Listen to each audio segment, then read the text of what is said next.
Et une chose aussi à retenir, mes honorables frères et sœurs, c'est que quand Dieu te prive, en fait, il te donne. Quand Dieu te prive, en fait, il t'éduque. Quand Dieu te prive, en fait, il veut que tu te réveilles. Et on le voit à travers, à titre d'exemple, le mois du Ramadan. Allah subhanahu wa ta'ala nous prive de boire et de manger, afin qu'on se rende compte de ce grand bienfait qui est le fait de boire et de manger, même de l'eau ou des dattes. Mais si on n'est pas privé, eh bien on banalise les bienfaits trop facilement, et trop longuement, et de manière ingrate. Et on mange et on boit quelquefois sans remercier Dieu, sans prendre conscience que c'est un des plus grands bienfaits parmi ces bienfaits de la vie d'ici-bas. On a même du mal à dire Alhamdulillah quand on finit de manger, louange à Dieu.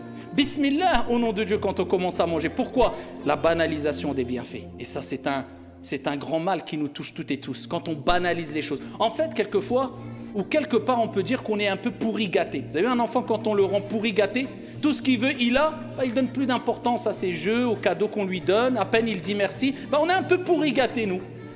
Comme on a des bienfaits tous les jours, la vue, la santé, la sécurité, le logement, le chauffage, l'eau, la nourriture.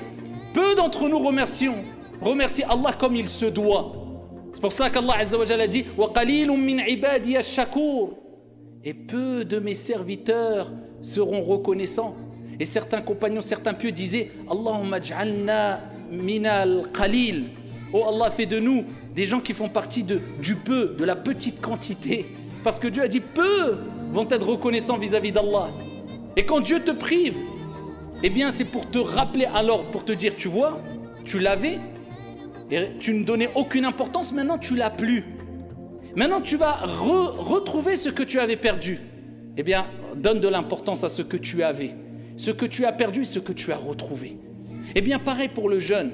La journée, le fait d'être privé de boire et de manger, eh bien le soir, on se rend compte du grand bienfait de la nourriture, ne serait-ce que de l'eau.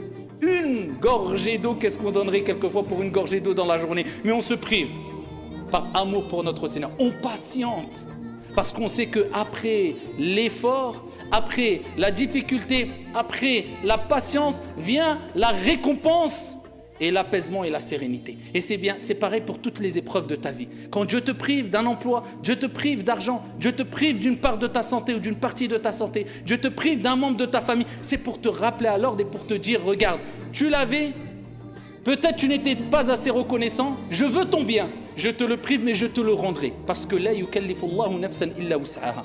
Allah ne donne pas une âme une charge au-dessus de sa capacité. Fa inna ma'al usri yusra. Après la difficulté vient la facilité, avec la difficulté vient la facilité.